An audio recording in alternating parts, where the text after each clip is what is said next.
Building a portfolio with Fidelity Basket Portfolios is kind of like making a sandwich. It's as simple as picking your stocks and ETFs, sort of like your meats and other topics, and managing it as one big, juicy investment. Now that's pretty good. Learn more at fidelity.com/baskets. Investing involves risk, including risk of loss. Fidelity Brokerage Services, LLC. Member NYSE SIPC. Hot Take is brought to you by Sea Change Sessions. Ever wanted to hear a literal pirate discuss ways to reuse ocean plastic with a Fortune 500 CEO? What about a White House policy advisor debating an Academy Award-winning film director about regenerative agriculture? Want to learn about the future of manufacturing from a legendary big wave surfing icon? Sounds pretty cool, right? Right. Then you need to attend the Sea Change Sessions this September 13th through 15th. This also sounds a hell of a lot like Twitter, so, maybe it'll be like Twitter in real life. Sea Change is an absolutely unique event that gathers some of the world's most adventurous leaders to inspire global progress in areas like climate action, sustainable business, diversity, equity, and inclusion, future materials, personal wellness, and more. Equal parts conference, festival, and laboratory. Sea Change features powerful talks, collaborative problem-solving workshops, and more meaningful moments built to connect you with a global community of leaders. No matter where you are, you can participate and inspire change. Attend online from around the globe or in person in Burlington, Vermont. Basic online registration is free, or pick the pass that works best for you. The next Sea Change event is the Summer Summit, coming up September 13th through 15th. Join this global crew of leaders by registering now at seachangesessions.com. That's SEE changesessions.com. I know that climate change can often feel like a far-off problem, and if you're thinking to yourself, how does it impact my life? Then I have the podcast for you. The Carbon Copy covers climate change in a unique way by connecting it to the major cultural, economic, business, and tech trends that shape the world around us. Climate change is often siloed as a scientific story, but listeners of this show know that everything is a climate story. Hosted by veteran climate reporter Stephen Lacey, the Carbon Copy informs, enlightens, and sparks curiosity on the many ways a changing climate will impact our lives. From Russia's war on Ukraine to the housing crisis and decisions handed down from the Supreme Court, explore how climate change and the energy transition connect to the biggest stories of the day. Listen and follow the Carbon Copy wherever you get your podcasts.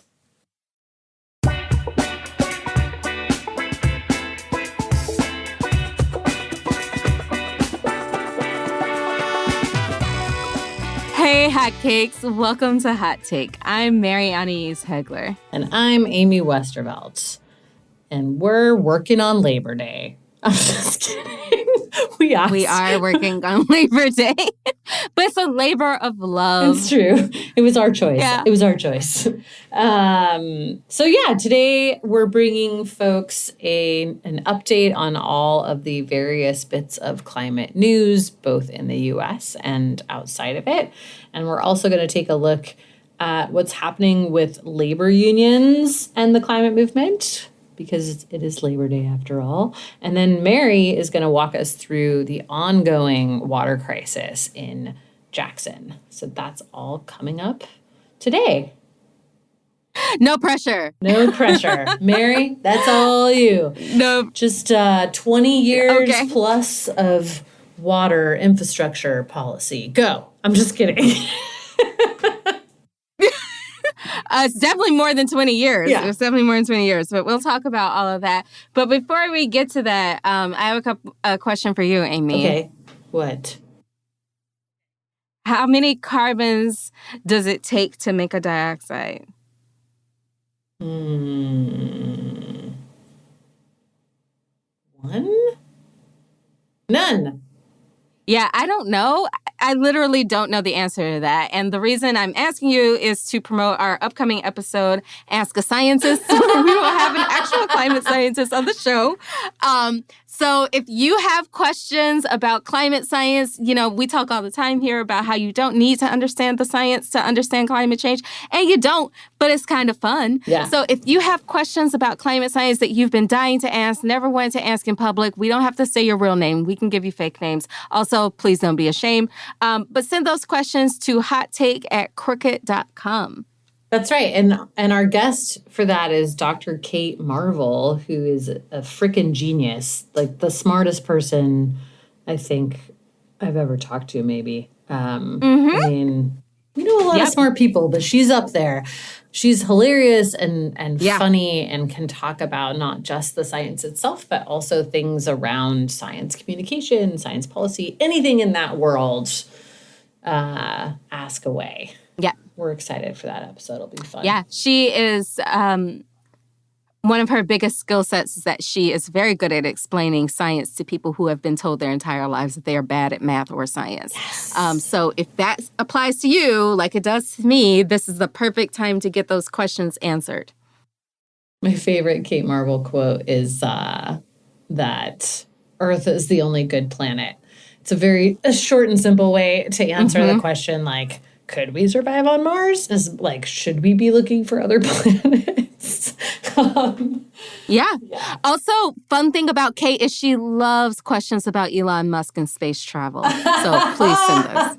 Also, horoscopes. Yes. Oh, don't worry. I've got all the astrology questions covered. But you'll understand why that's funny once we actually have her on the show. Yes. So again, send your questions to hottake@crooked.com. And with that, I think it's time. It's time to talk about climate. Let's get after it. Let's get after it.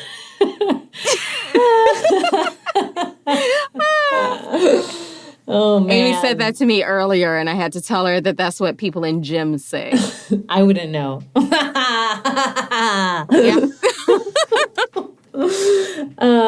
Okay, so we talked a lot about colonialism and climate last time, and especially in the context of what was happening in Pakistan this past week, which is continuing to happen. There are now 30 million people displaced internally in Pakistan, which is absolutely mind-blowing. I kept seeing people try to put it in context. It's like, the population of like all these states put together, or like the population of, most of Western Europe put together, or whatever. And I just don't think it's possible to wrap your head around that many people being homeless, but that is exactly the scale of the problem that we're dealing with here, and why we're going to keep talking about climate reparations, because I don't see any other solution that is like equal to the scale of the problem. Right. The other thing I'm thinking about is the immigration crisis, the refugee crisis from this. Yeah. And what happened the last time that there was a large wave of refugees from a largely Muslim part of the world, and how Europe reacted, and like all of those sorts of things, and the ways that they're greeted in the global north. So that's something to be really concerned about. So we will have, again, the links to fundraisers that we trust in our show notes. And if you're able to help people, please do. And thank you to everyone who already has sent money. I'm sure that people appreciate it. Yeah. Meanwhile, in China, this record-breaking heat wave has lasted for more than 2 months. This also blows my mind. This is the thing. I think, folks might be surprised to see some of these really extreme impacts coming kind of fast and furious, and just one right after the other, and out like what seems like all of a sudden, right? And that is because the progress of climate change is not linear. So it's not like, oh, we warm a little bit and this happens, and then we warm a little bit more and this happens. It's like, we warm a little bit and then a little bit more and then a little bit more, and things stay kind of stable, and then shit fucking pops off. And that Right. is like what we're seeing right now. So yeah, China has had this heat wave for 2 months. That is, of course, exacerbating drought in China. We now have a big heat wave on the west coast of the US, which weirdly was like the one region that hadn't had a heat wave yet this summer, but now it's happening. Of course, Europe had a heat wave. Wait, the West Coast hadn't had a heat wave? This summer, no, not like a big one. I mean, we always get hot in the summer, but it was like all these other places in the country were like record high numbers, and the West Coast was hot, but not like, everyone was predicting that like the Portland normal heat hot. dome would come back, and it like kind of did, but it wasn't as bad as last time, But now, yeah, we're on day 3 or 4, I think, now of triple-digit numbers throughout most of the West. This is like the peak of fire season too, so that's very scary. There was one fire that kicked off in California, kind of near where the Paradise Fire was, in a town, I'm not kidding, called Weed, California. Amy. I know. It's not my fault. That's the name of the town. Look, Amy, I know that you're trying to make a name for yourself as a punster, but making up the names of towns under fire is just, wow. It's true. Wow. The fire there was wild because it kicked off and just whipped up really, really, really quickly. So it ended up burning over 100 homes and businesses in a very short amount of time. They did get it under control fairly quickly because the winds died down, but that's the big fear this time of year is like you have this drought that's ongoing, then you layer a heat wave on top of it, and then you get these winds that just like whip things up. So everyone is definitely, bracing for something bad this week. Fire-nados. On the West. Yeah. Oh, and then Are folks looking out for fire-nados? They are looking out for fire-nados, but also this past week there was a report that came out predicting a mega flood in California, the likes of which we've never seen. So like 5 times the damage of Katrina. Just Yikes. Unbelievable, which is terrifying. So on top of, the big earthquake that's predicted to hit at some point, and the heat and the fires and the drought, now apparently there is an epic mega flood headed for California. So not looking good. Would that be related to, is that related to the earthquake or the flood or the fires rather? It's related more to the drought and the heat, actually. So it's and to these sort of erratic weather patterns that we're seeing. So the problem is that you'd have no rain for a long stretch of time, and then too much rain on soil that is so dried out that it can't absorb the water quickly enough, which is where you get these big mega floods. So that's not great. Not excited about that. Nope. It has the potential to... How are you feeling about your decision? Yeah, I feel okay about leaving Go ahead. California right now. Although, I mean, I still have the rest of my family is there, and it's a large state with lots of people. They are actually making some big moves to do something about climate in California, which we're going to talk about in a minute. But unfortunately, it's probably not enough to stave off some of the impacts that the state itself will be dealing with in the next few decades. So yeah. How about hurricane season? How's that going? How about it? I have a wooden table in my closet where I record, and I knock on it every single time we talk about hurricane season. So far, nothing. I mean, as of September 5th, 2022, nothing super scary to report. We have the first 2 named storms of the high holy days of hurricane season, Danielle and Earl. Danielle, last I checked, she was a hurricane, then she went to tropical storm, then she went back to hurricane. Okay. But she's not expected to touch grass, as they say. So she's not expected to affect any land masses.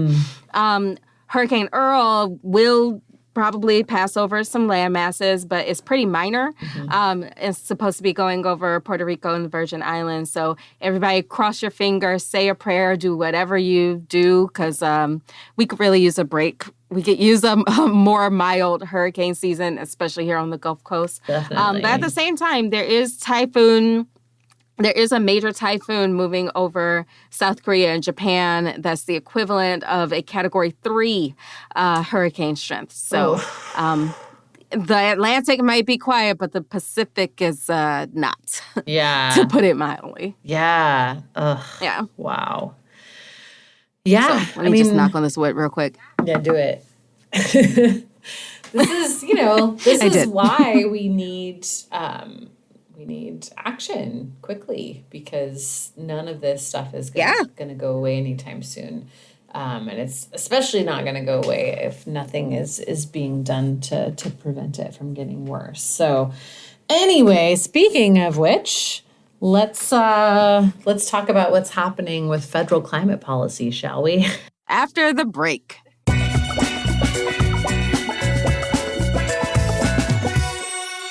Hot Take is brought to you by BetterHelp. When you're faced with challenges in life, it can be tough to train your brain to stay in problem-solving mode. But when you learn how to find your own solutions, there's no better feeling. I know that I've definitely been, stuck in a place where I'm just circling around a problem. And then, talking it through with my therapist helps me find a solution. Or honestly, more often than not, quit obsessing over the little shit. That's right. That's right. I have to say that I will share a funny tidbit from an interaction I had with my BetterHelp therapist recently, which is that he sent me this book, and the beginning of it is all about, self-help and self-development. And my immediate reaction was, I don't need to work on me. I just need to work on processing all the terrible things other people have done to me, which is why I know I need more therapy. Yeah, because those two things are the same thing, Amy. I came to therapy to plot revenge. What are you doing? Yeah.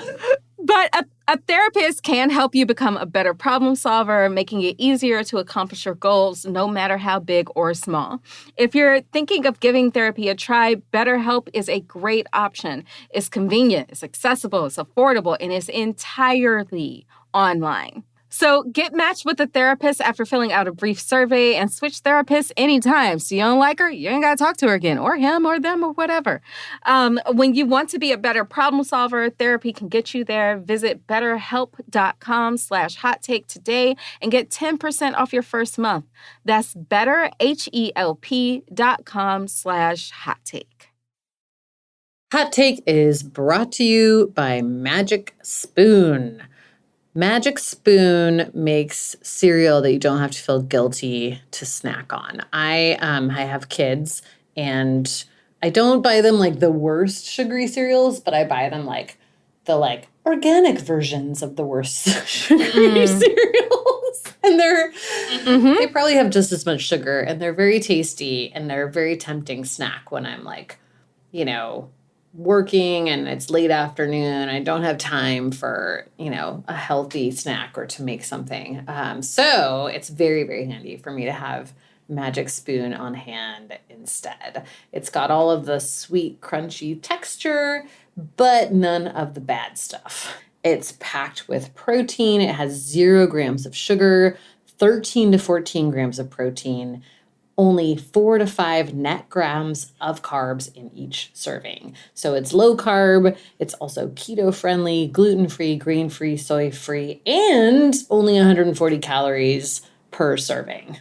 You can build your own box with a huge variety of appealing flavors. They've got the classics, cocoa, fruity, frosted, and peanut butter, the cult faves, blueberry muffin, maple waffle, honey nut, and the indulgent picks, cookies and cream, and cinnamon roll. Go to magicspoon.com to grab a custom bundle of cereal and try the magic for yourself. And be sure to use our promo code HT at checkout to save $5 off of your order. Magic Spoon is so confident in their product, it's backed with a 100% happiness guarantee. So if you don't like it for any reason, they'll refund your money, no questions asked. Remember, get your next delicious bowl of guilt-free cereal at magicspoon.com/HT and use the code HT to save $5 off. Thank you, Magic Spoon, for sponsoring this episode.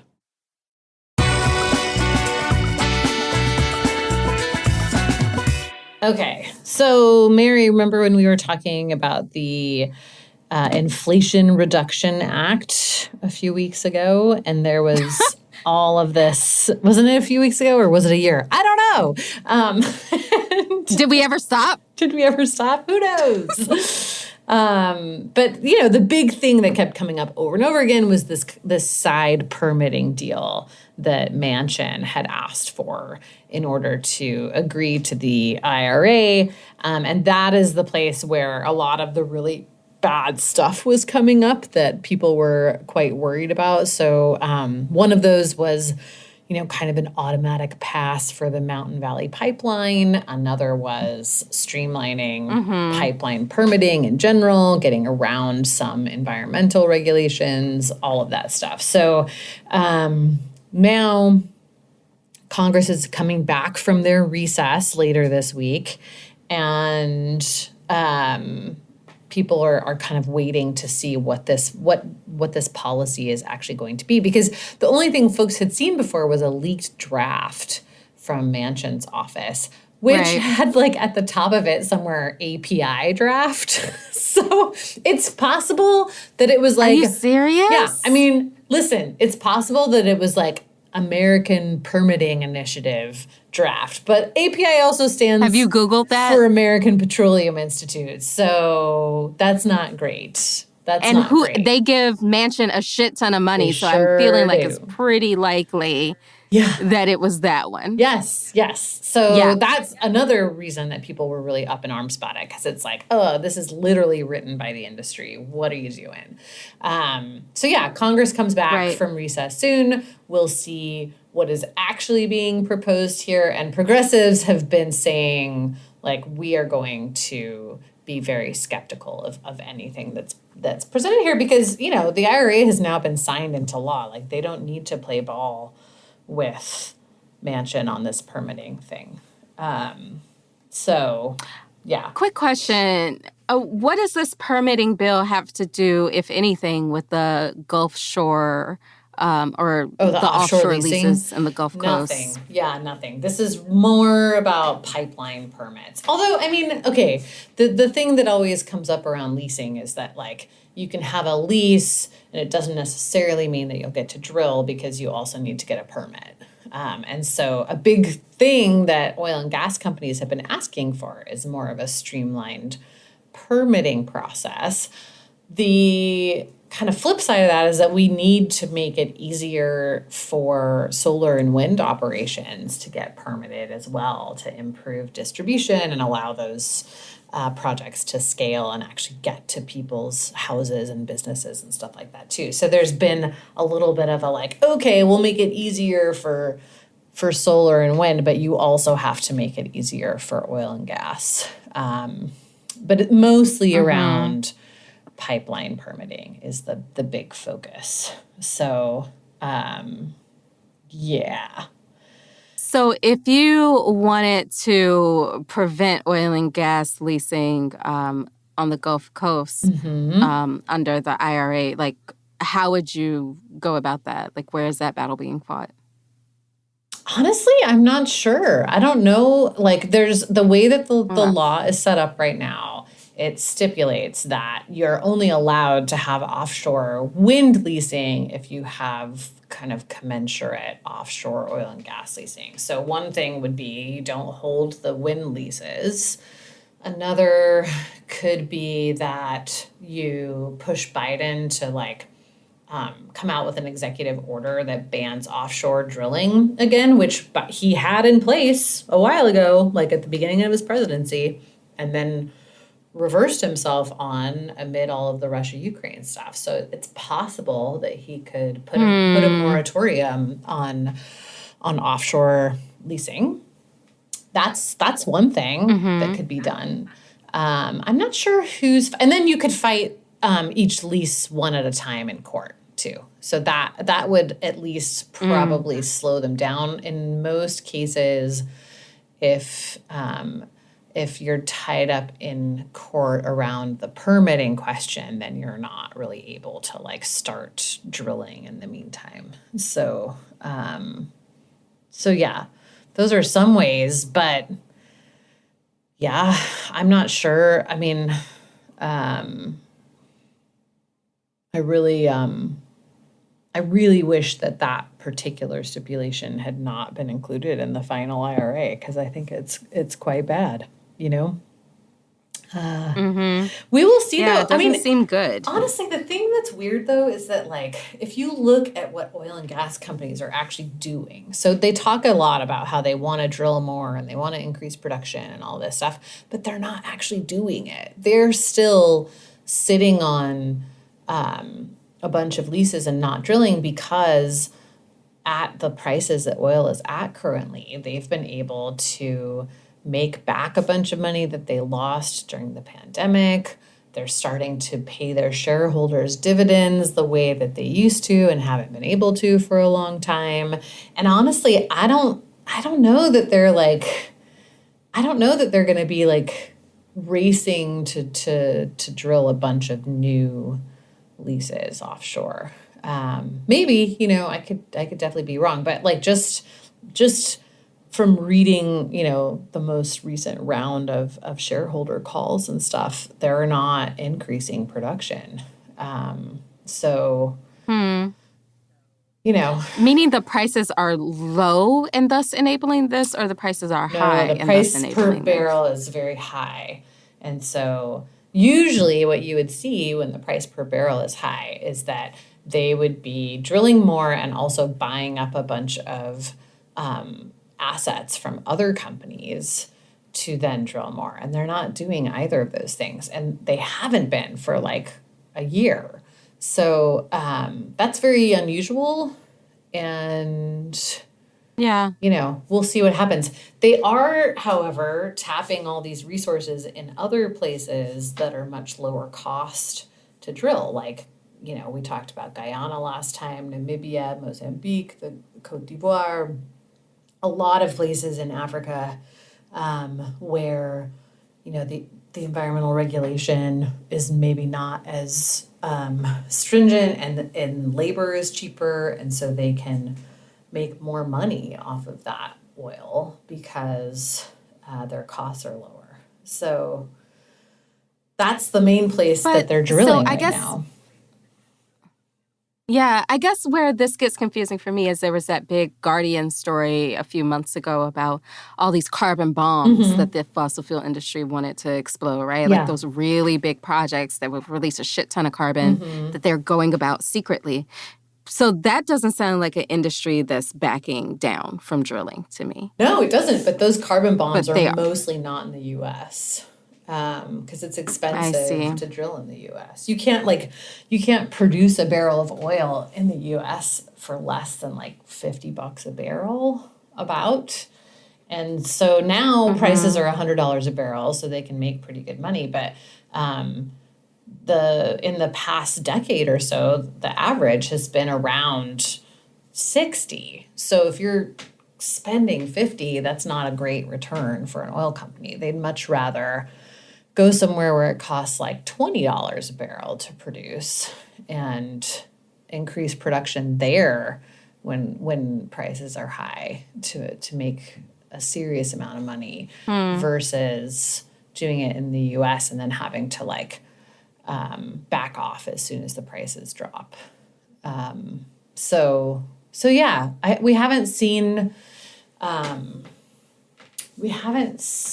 them starting to produce more in the U.S. Like I said, I think the biggest reason for that is that they have all these other assets elsewhere that they're ramping up on. And so they can sit on stuff in the U.S.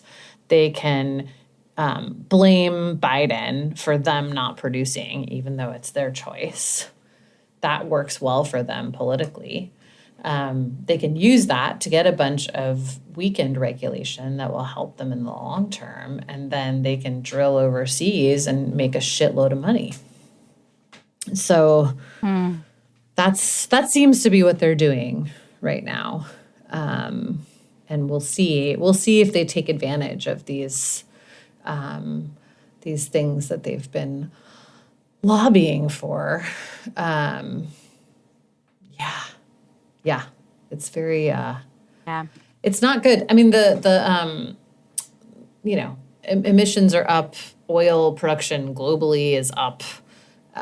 We're going the wrong direction on fossil fuels in general. Are we now? The way wrong direction. Yeah. I will say, what a frustrating world. It's so frustrating. Yeah. There is there are some bright spots at the state level on policies. So we mentioned California a little bit ago. California just this past week passed like a giant raft of climate bills. There's a lot of spending. Oh, yeah? So yeah, I mean it's wild. They approved $54 billion in climate spending. So it's stuff that would like help to spur clean energy. And in one case, actually, there's a tax refund for people who don't have cars. So if you do not have a car, you get $1,000 from the state as a little like incentive for people to go car free, but also as an offset for low income people who are not going to benefit from some of the car focused things in the bill, which is cool.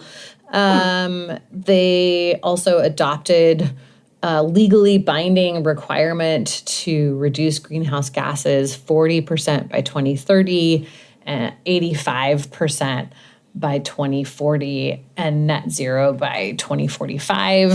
They have a non-binding goal of 109% net reduction by 2045. So this is like, they are legally required to get to net zero, and there's a whole bunch of incentives to get to actually like negative emissions, which is cool. This does include some carbon capture, but they've stipulated that it cannot be carbon capture that's connected to enhanced oil recovery, which is fantastic because that's the primary use of carbon capture right now, is to get more oil out of the ground, which is not a climate solution.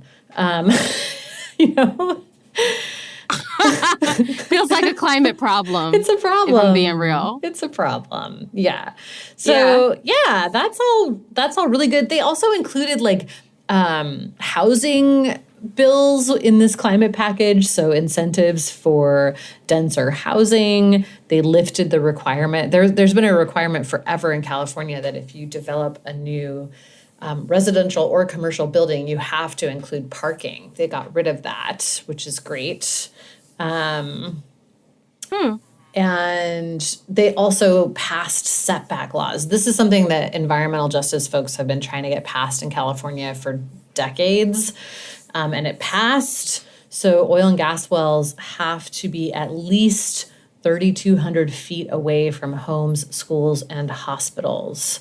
I don't think people know this necessarily, but California is actually a big oil and gas state, and a lot of the oil and gas in California is in residential neighborhoods. It's very bizarre. If you drive around Southern California, like LA County area, you will absolutely see people who have oil wells like right outside their backyard. Or right outside their kids' school, So this is obviously. Isn't Chevron based in California? Yes, they're based in Richmond. Yeah, they sure are.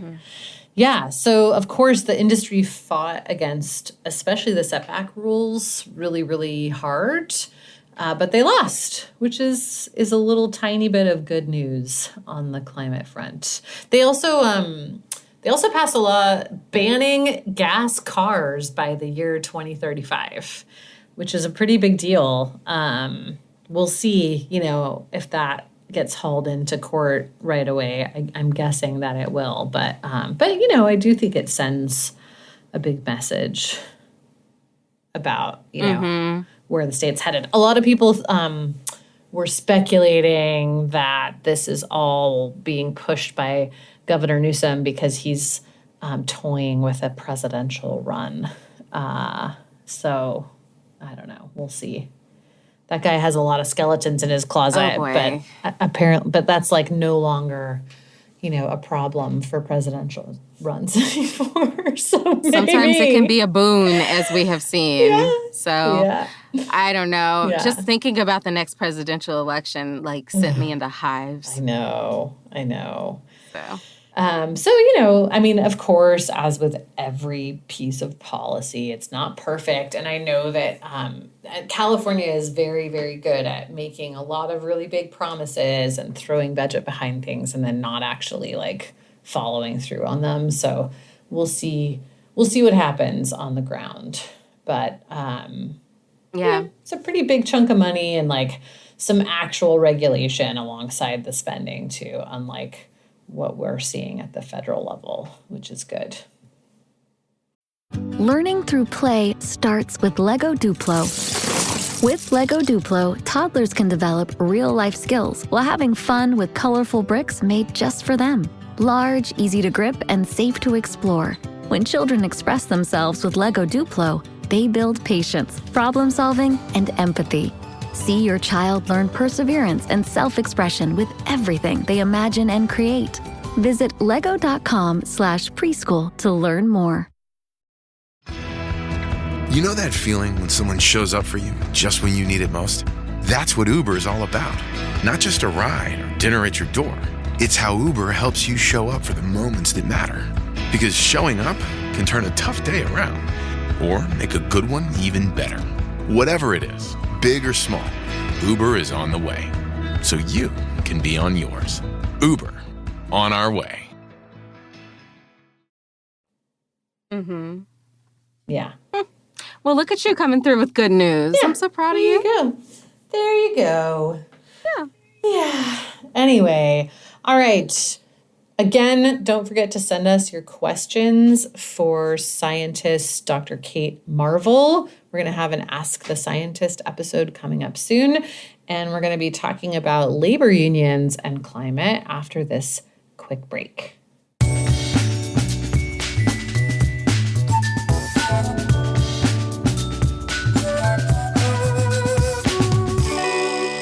Hot Take is brought to you by Bite. So we've talked before about the little pellets of toothpaste that you get from Bite. They're these little, look like little breath mints, and you bite on them, and then you make the toothpaste in your mouth.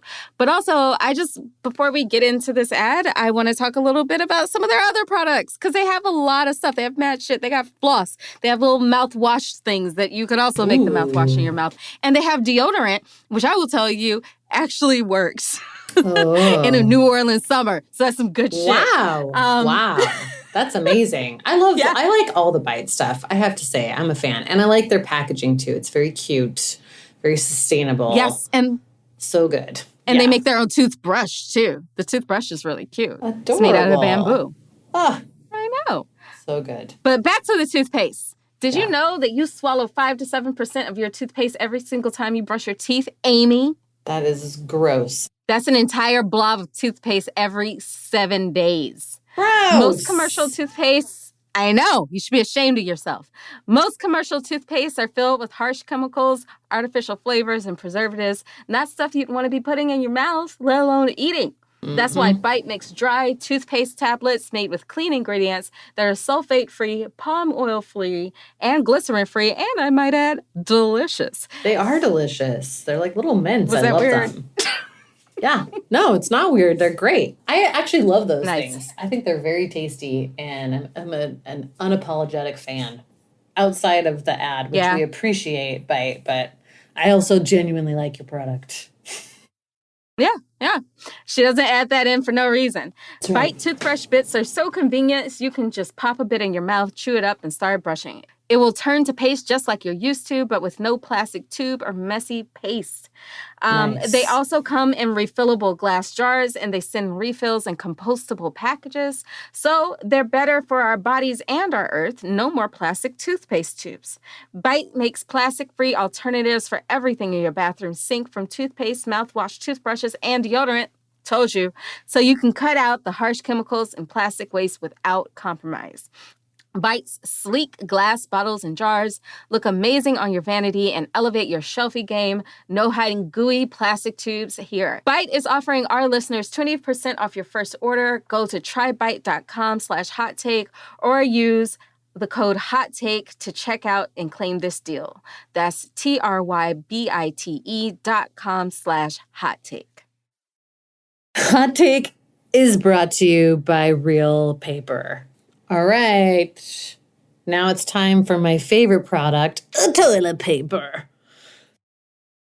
Another thing that's my favorite, trees. They're pretty great. They're cool. They provide shade, they make oxygen, they prevent erosion, Mm-hmm. they suck up a lot of carbon, a lot more than a lot of these carbon capture projects are doing. They also provide homes for animals. So to turn something that awesome into poopy paper, it's ridiculous. It's kind of crazy. It's kind of crazy. Just another shout out to trees. It is crazy. There's also wetlands. You know, you don't want to be pulling those up either. They protect you in the event of a hurricane, which I like. I appreciate that. I like that. Like that very much. Yes.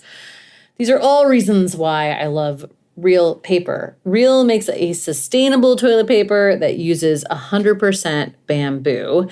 The great thing about bamboo is that it's fast-growing grass. I actually had a gardener in Costa Rica describe it to me as a weed recently. That's how fast it grows. Yeah. He was like, if you cut this, it grows back like right away. You have to pull it out. It's a weed.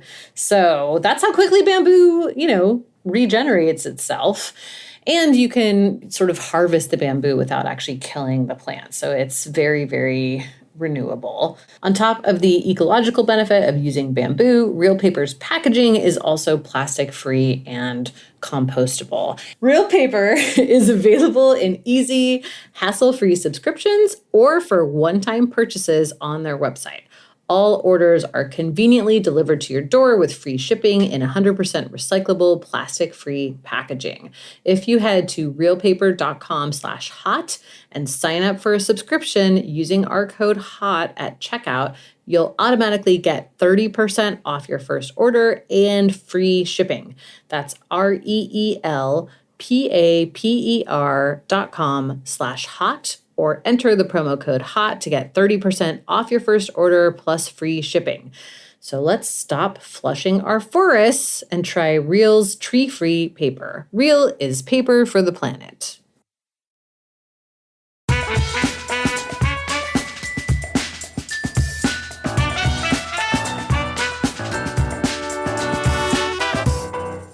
All right. So since we're talking on Labor Day, I feel like it's only right to connect the dots on labor and climate. And also to note that today is not really the Workers' Rights Day. That would be May Day, May 1st. And Labor Day is a day that the government just kind of made up to come up with like a bone to throw to people. Yeah. I mean, I appreciate the bone. I'll take the bone. Yeah. But really it's May Day. That's right. Right? That's right. Yes. Yeah, May Day is the International Workers' Day. Damn it. I was just going to say, I feel like you probably know all the history there is around labor and fossil fuels. And I feel like those are two things that people often think of in tension with one another. Yes. So tell us the truth, Amy. It's such an interesting history because the first big opposition, like organized opposition to fossil fuel companies was labor unions. So, if you think back to at coal mines, right? Coal mines, yeah. Like some of the very first unions were at coal mines. Some of the very first strikes in this country were coal mine workers against companies like Standard Oil, for example, or the Rockefellers' other mining venture. So, there was this very organized kind of movement against the sorts of things that fossil fuel companies were doing. And mostly this was around working conditions, especially like the requirement that workers live in company towns and be wholly dependent on the company for kind of everything in their lives. But you had, not just oil and coal, but also, Henry Ford, very vehemently anti-union. Yeah. Yeah. Then you have like the long history of like auto workers unionizing and pushing for better working conditions and whatnot too. So there's actually like a pretty long history of it, right? But then in the 70s and 80s, the oil companies really start to wise up and they are like, oh, Yeah. the unions could be a very useful ally to us.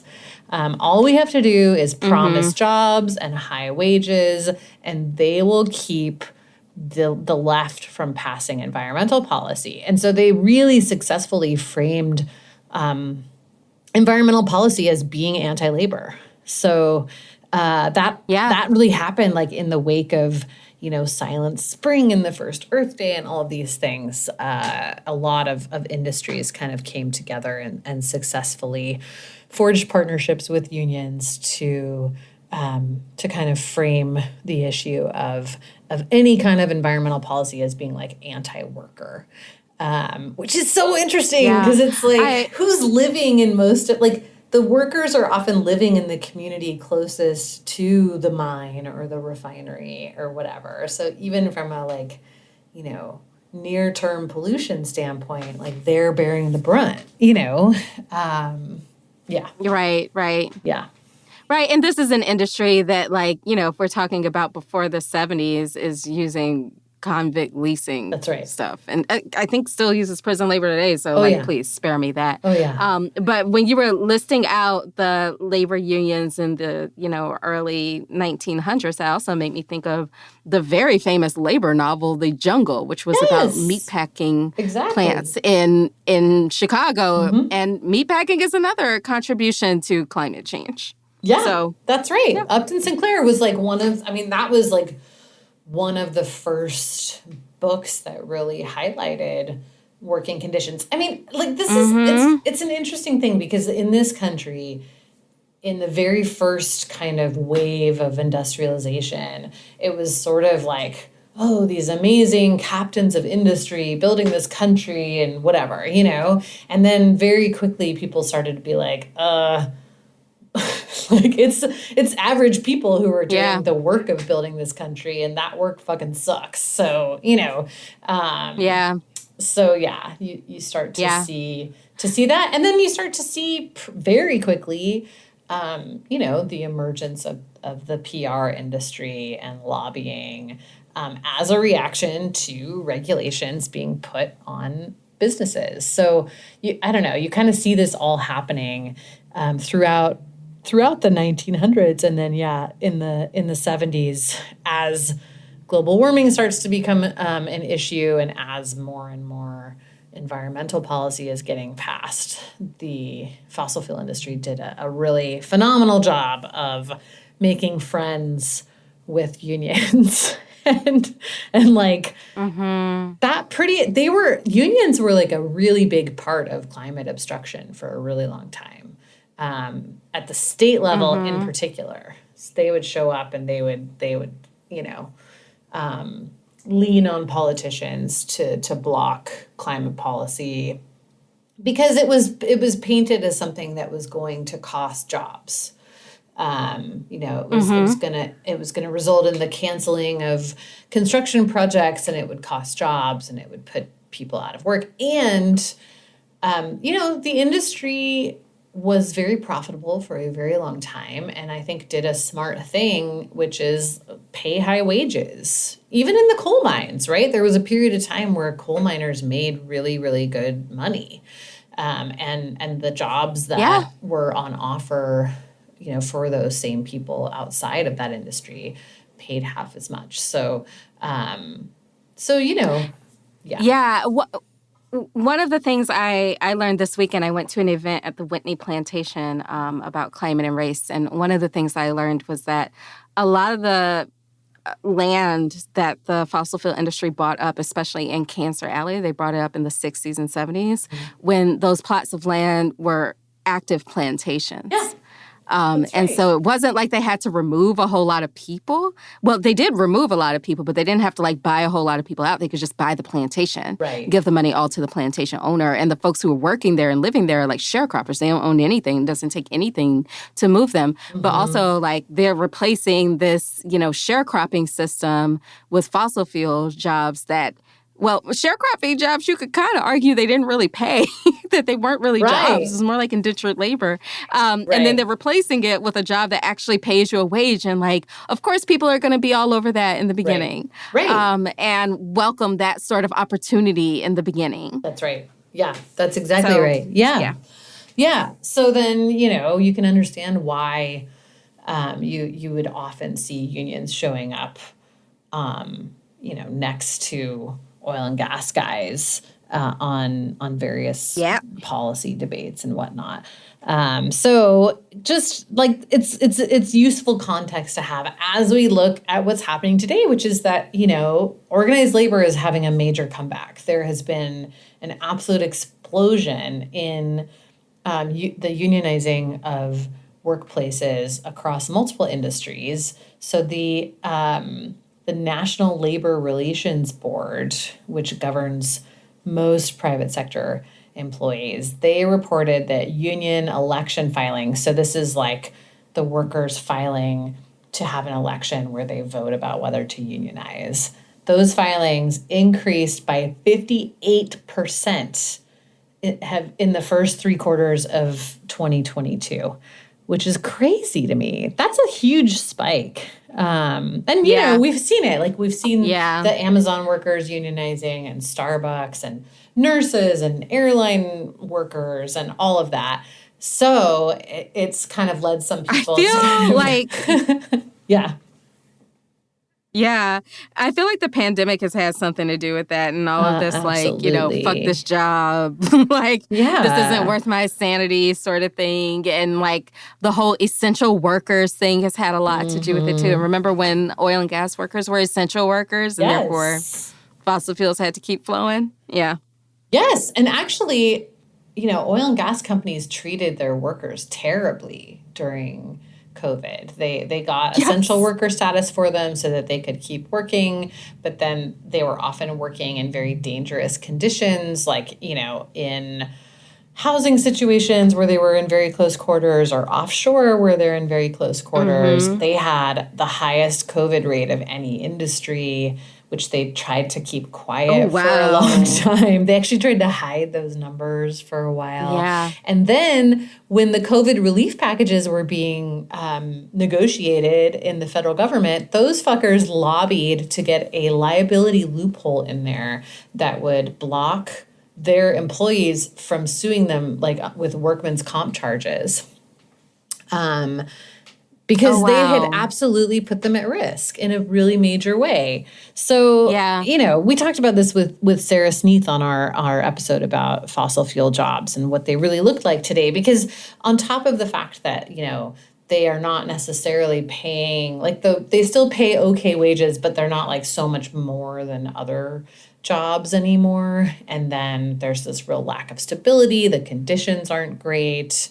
There's no real permanence to it, as we saw during COVID. Actually, a bunch of people got laid off as well. And, they're really leaning into automation as a way to get rid of jobs because people are expensive and machines aren't as expensive, So anyway, all of that's happening. So you're like, wow, if anyone needs to push back against the big bosses, it's the oil and gas guys.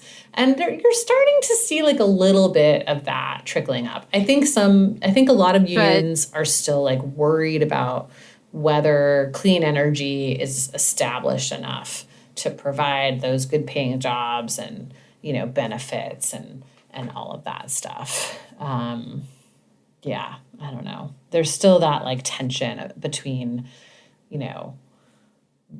the necessary climate policy and whether it will take away jobs. Yeah. And the other thing I want to remind folks of from the Sarah episode is, she was talking about getting to know these folks who work in the oil industry, and some of them are like environmentalists. Oh, yeah. They are not climate change deniers. No. They're not these types of folks who, like, they know that what they're doing is harmful to the planet, and they hate that.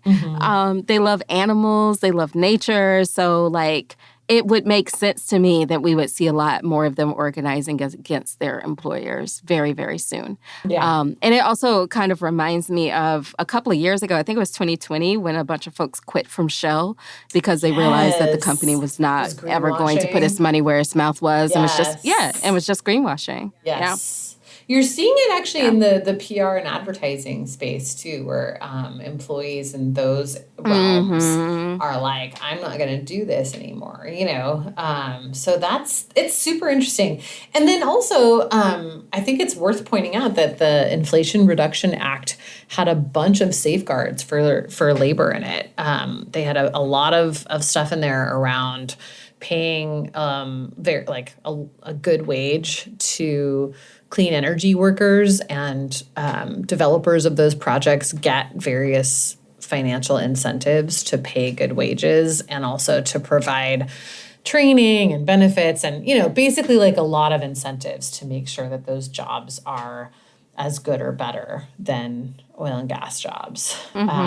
That's happening at the state level too. There's been a few states that have passed policy that would ensure good wages and good conditions for clean energy workers, so that there's some kind of like security in the transition. Because I think a lot of folks felt like, well, I might have to like retrain, and then if I do, what if this job goes away, or what if it starts to pay half as much next year, or whatever, So yeah, I think as you start to see more of that, but the industry is very desperate to recruit talent, so they're trying to make those jobs look as good as possible too.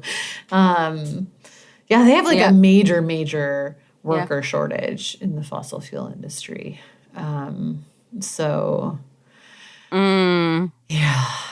Well, that might explain why. I was listening to one of my favorite podcasts, Reveal, and they're re-airing their series on American Rehab, which included the fact that Shell and Exxon have used unpaid labor from drug rehab centers. I guess Shell and Exxon would have paid the rehab center, but the people who actually perform the work don't get paid. As we've talked about plenty of times, these are dangerous jobs, and these folks are doing them with no training whatsoever, let alone compensation. And so, just like imagine that these are folks who are fighting off major addictions, which is why they go to these rehab centers, which don't really help them. And that's a whole other story. And you should go listen to it because shit is crazy. It's so good. Yeah. Yeah. Yeah. But it was like crazy to be listening to that. And here comes Shell and Exxon. Like, these folks, the worst people are always the same people. Always. Just any terrible thing you're finding out about, they're there somewhere. Yeah. Right? Yeah. Like, your cereal got soggy, I guarantee the oil industry has something to do with it. Probably. Yes, it's true. It's true. I do feel like we're also starting to like see progressive candidates at least just be better about talking about this issue. I feel like for a long time, the climate movement was like just like weird and awkward on the labor stuff in general. Like, I would always hear people complaining. Oh, yeah, they totally. Yes. Yeah. Like, I would hear people complaining about. They let the about, fossil fuel industry own jobs. Oh, 100%. 100%. Yes. Yes. I would hear people complain about how the unions were always like showing up to block climate policy, and like, and I don't know, I was like, okay, but like, what are you doing to stop that? Like, it's not, I don't know. I'm just like, I just feel like if your competition for nice guy is Exxon and you're losing, you're just not trying.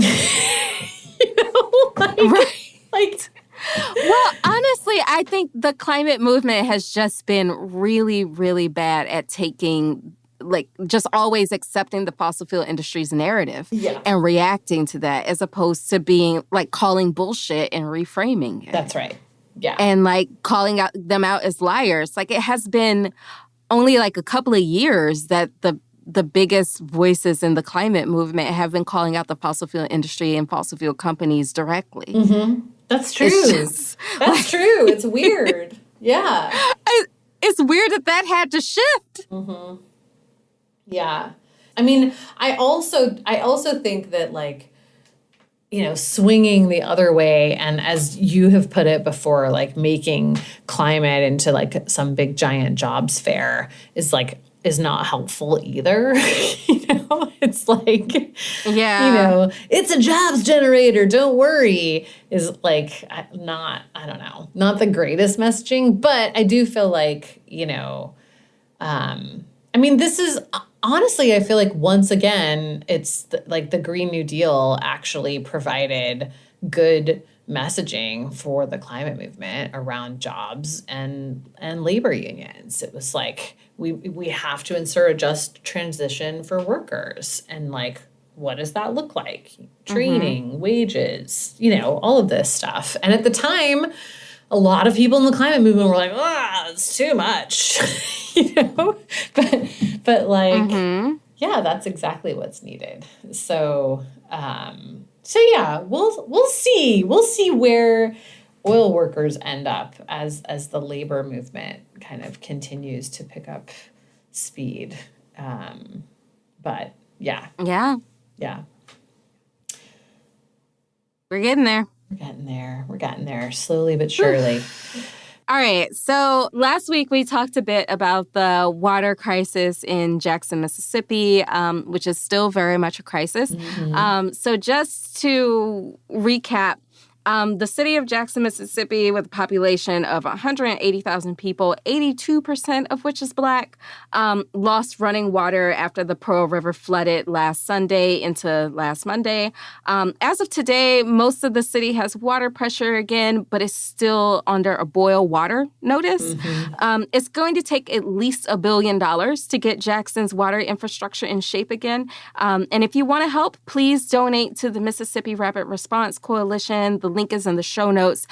They are trying to work toward a long-term solution because we can get the water flowing again, but the crisis is much, much deeper than that, which we'll talk about. So I saw in a few places people getting the story wrong and saying that the city lost clean water last week.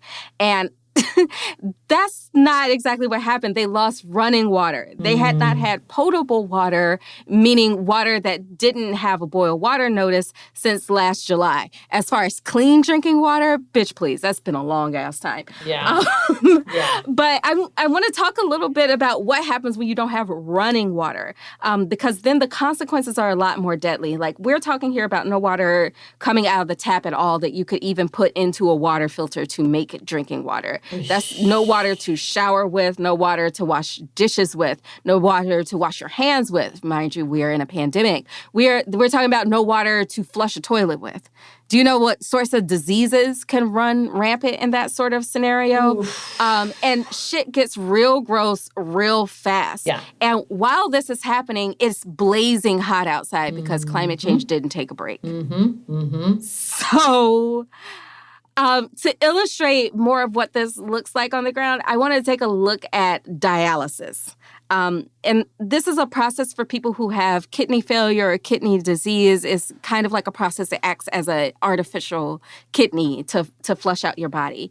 And it requires a ton of clean water, not just potable water, not just running water, clean water, which, as I said, Jackson's a long way from that.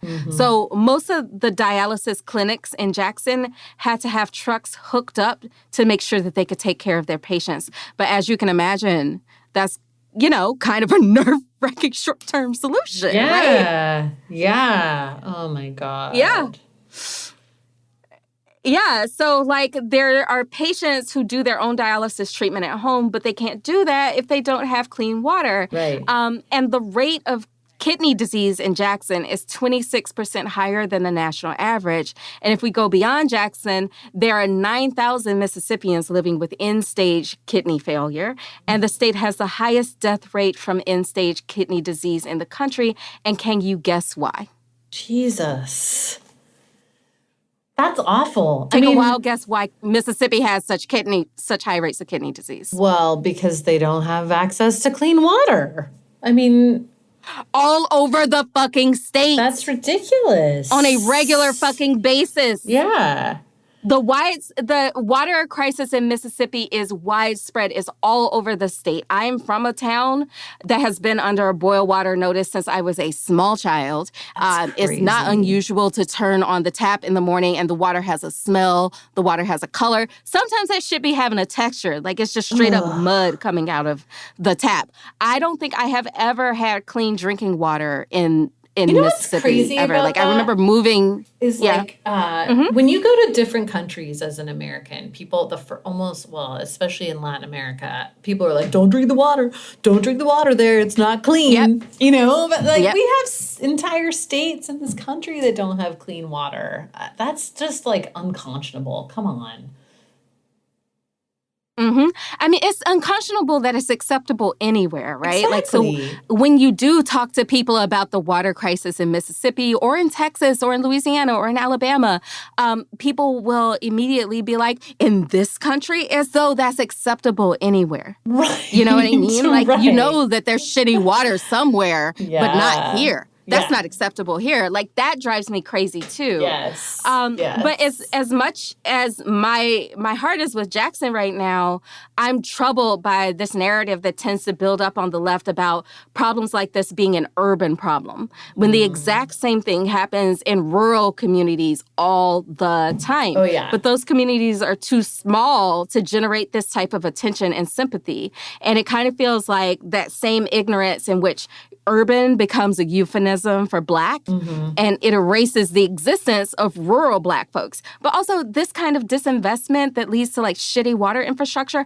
happens to rural communities of all colors. Yeah. And Mississippi is largely about Black people, but like it happens to white communities too. Like there are communities in this country where they don't have indoor plumbing. Oh, yeah. Those do tend to be like all Black towns and towns that have been all Black since like slavery times. Yeah.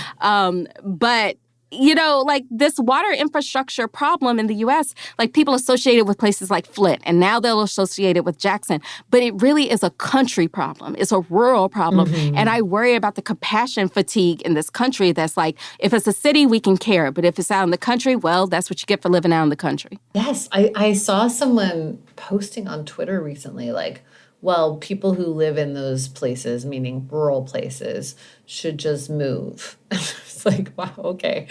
But yeah, I mean, I also want to point out that like it's often rural communities whose water is contaminated by oil and gas operations all the time. Talk about that. All of like the fracking communities where, you know, you saw these videos for a while, maybe like a decade ago, where people could light their water on fire because there was gas in it. Those were all rural communities in Pennsylvania, Colorado, Texas, all over. So it's pretty widespread. Like I wonder honestly, like if we're at the point where it's more rare to have clean water than it is to have dirty water at this point, because it's so prevalent and we're just not spending any money to repair that infrastructure. And those are like fucking basics, man. Like water, food, shelter. These are pretty basic things that you're supposed to like, honestly, that you're supposed to get as like a member of a society, right? That's the deal. It's like, I'm living in society, I pay a certain amount to the government, and I also like, you know, expect a certain amount from them, and these are the basic things that are supposed to come. That's You can't live without that. No, you can't. You can't live without water. No. Yeah. No. So my hope, and it's a long shot, is that when the cameras leave Jackson, they spend some time out in the rural communities that are suffering in silence.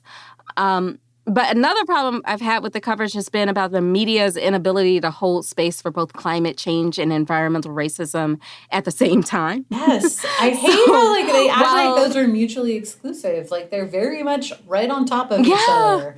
Yes. Yes. Yeah. So while it's true that the water system in Jackson was bound to fail after so many decades of disinvestment, but the floods that led to this particular breakdown and the freeze that caused it to break down in 2021, that was climate change. And we need to be able to talk about that too. So it bothers me that environmental racism, which we should definitely be talking about too, becomes the shiny thing that distracts from climate change, which is the ultimate form of environmental racism. Yes. Yes. Like, yes. Yes. Yeah. They that's can't right. cancel each other out. Right. They intersect and exacerbate each other. Yeah. Exactly. Yeah. I kind of feel like the environmental racism becomes easier to talk about because you can wind up, oftentimes you can create a narrative where you can blame the environmental racism on one person, right? So right now that person is Governor Tate Reeves, Yeah. which, So like, don't get me wrong, Tate Reeves sucks, but so did Haley Barbour before him. But also so does ExxonMobil and BP and all these people that have like created climate change. You know what I mean? Yeah. Like, so it doesn't, one shitty person shouldn't cover for other shitty people. That's right. We got to have enough hate to go around. We can hate on all these people. Yeah. Yeah. So, Yeah. yeah. Definitely. I don't know. So last thing is I was reading through Evlondo Cooper's latest recent guest on the show about the water crisis, and he was noting that most cable news segments completely failed to connect the dots on this as an environmental justice story, period. Period at all. So great. That's great. Yeah. Yeah, fantastic. This is a direct quote. On cable, CNN led total overall coverage, airing 2 hours and 38 minutes compared to MSNBC's 1 hour and 25 minutes. MSNBC aired the most individual environmental justice segments with 8, accounting for 29 minutes of coverage, but CNN's 5 segments included discussion of environmental justice, accounting for 34 minutes. Fox aired a paltry 6 minutes of coverage about the Jackson water crisis and did not air any segments mentioning environmental justice. You know, I expected a little bit more from Fox News. Yeah. Yeah. I'm surprised. I expected more. Really? I thought Tucker was going to be all over this. I thought, no. oh yeah. Well, absolutely not. I wonder if, I'm surprised they didn't find some way to spin it. That's the main thing. So, yeah. Yeah. Yeah. I mean, I feel like they're probably working on it in some, nefarious little conference room. See, so this is what you're going to get story, under climate policy is just basically everyone's going to be living in Jackson.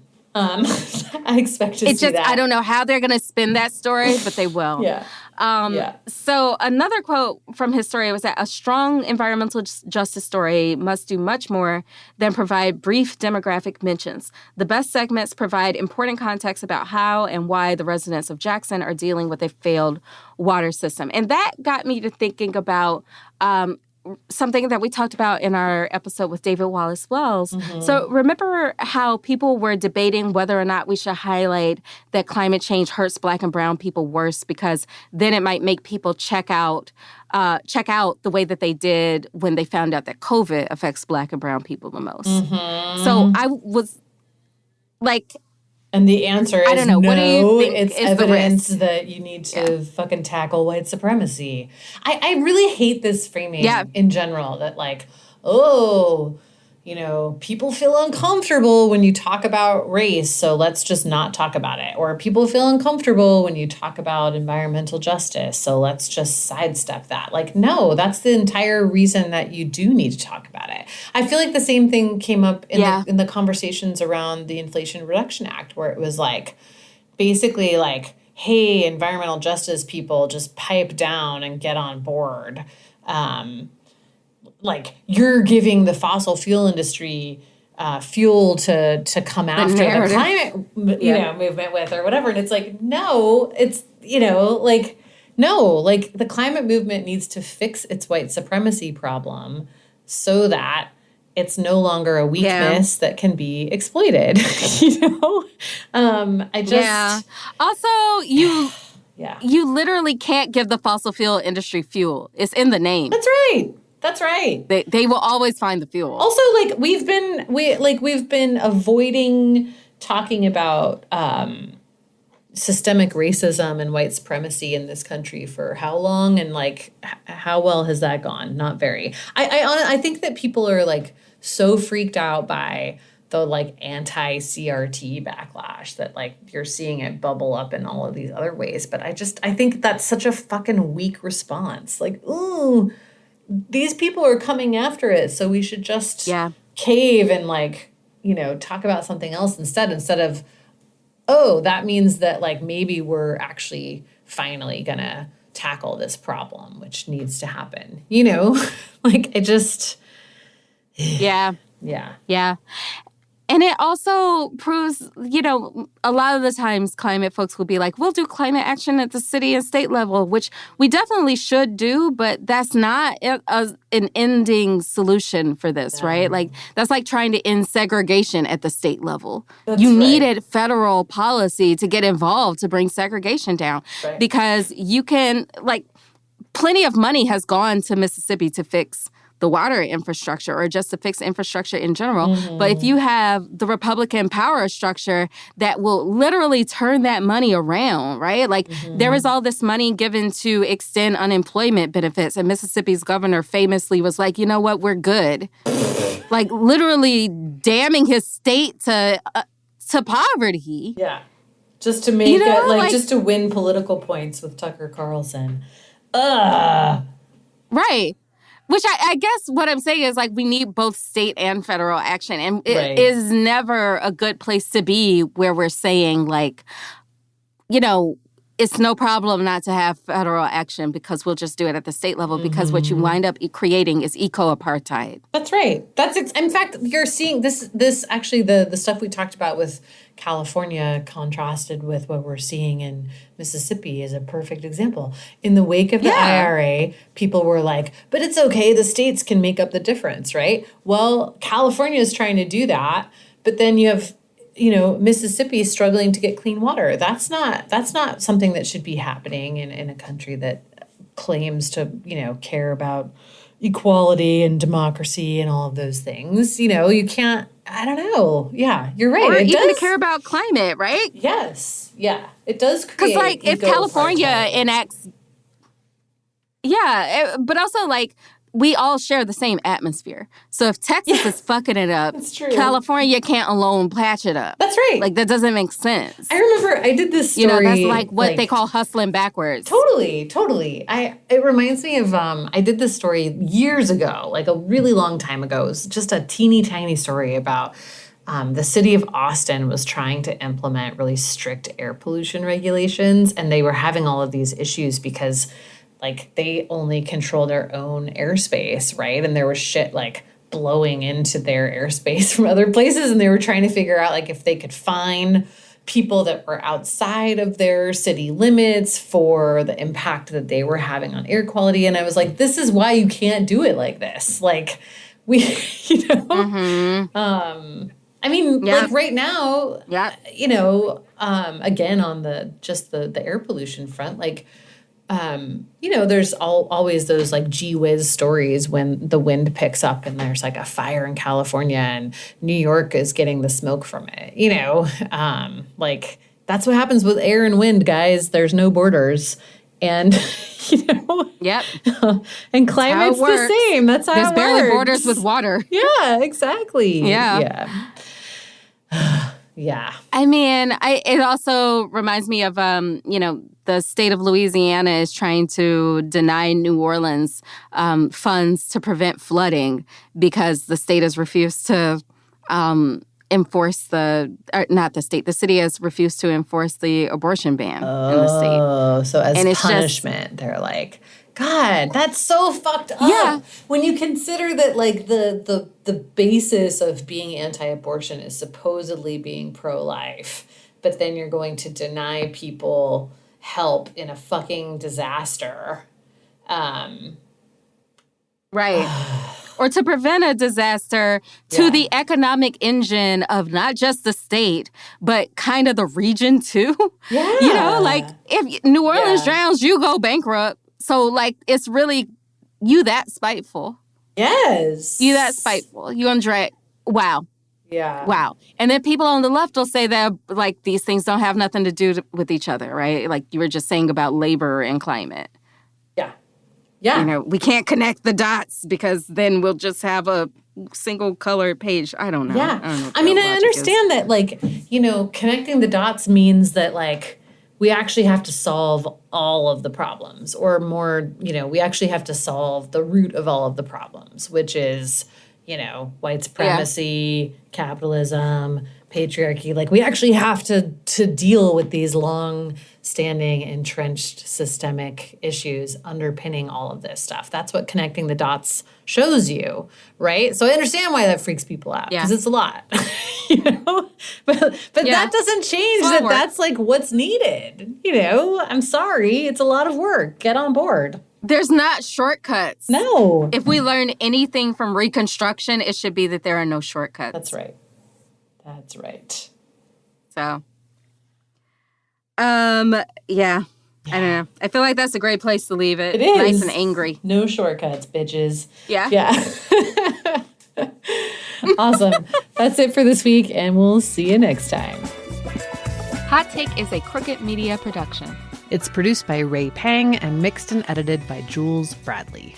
Our music is by Vasilis Fotopoulos. Thamali Kodakara is our consulting producer, and our executive producers are Mary Anais Hegler, Michael Martinez, and me, Amy Westervelt. Special thanks to Sandy Gerard, Ari Schwartz, Kyle Seglin, and Charlotte Landis for production support, and to Amelia Montooth for digital support. You can follow the show on Twitter at Real Hot Take, sign up for our newsletter at hottakepod.com, and subscribe to Crooked Media's video channel at youtube.com/crookedmedia.